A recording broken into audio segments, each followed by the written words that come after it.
કેશોદા ઘેડના બામણસા ગામ ખાતે અર્ધનગ્ન હાલતમાં ખેડૂતોએ કર્યો છે વિરોધ। કેશોદના ઘેડ પંથકમાં ચોમાસામાં ઓજત નદી અને સાબરી નદીમાં ઘોડાપૂર આવતા જળબંબાકારની સ્થિતિ સર્જાય છે। ત્યારે કેન્દ્રીય મંત્રી અને સાંસદ મનસુખ માંડવિયા દ્વારા કાયમી ધોરણે ઉકેલ લાવવા પ્રોજેક્ટ મંજૂર કરાવેલ છે, જેમાં પ્રથમ તબક્કાનો સર્વે કામ શરૂ થયેલ છે। ત્યારે ઘેડ પંથકમાં ખેડૂતો દ્વારા તૂટેલા પાળા રિપેર કરવા માંગણી કરવામાં આવી છે। તૂટેલા પાળાનું કામ તંત્ર દ્વારા પૂર્ણ કરવામાં નહીં આવતા વિરોધ જય જવાન જય કિસાનના લગાવેલા નારા લગાવી વિરોધ પ્રદર્શન કરવામાં આવ્યું છે। આગામી દિવસોમાં નિરાકરણ નહીં આવે તો ઉગ્ર આંદોલનની ચીમકી અપાઈ છે। ચોમાસાના ઘેડના ખેડૂતોને પાણી ભરાઈ જવાના કારણે થતી હોય છે ત્યારે કફોડી સ્થિતિમાં તાલુકા મથકથી વિખૂટા પડી જાય છે। ઉલ્લેખનીય છે કે થોડા મહિના પહેલા ખેડ બચાવો સમિતિ બનાવવા રાજ્ય કક્ષાના ખેડૂત આગેવાનો આવ્યા હતા અને બામણસા બાલા ગામને આંદોલનનું એપી સેન્ટર બનાવવામાં આવ્યું હતું। ત્યારે જવાબદાર તંત્ર દ્વારા હકારાત્મક અભિગમ અપનાવવામાં આવે છે કે કેમ એ તો હવે આવનારા દિવસોમાં જ ખબર પડશે કે શું થશે।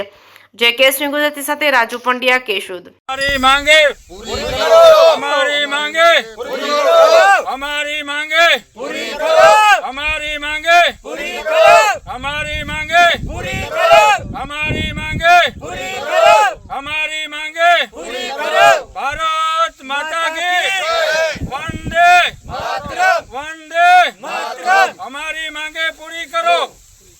जय जवान जय जवान जय जवान जय जवान जय जवान जय जवान जय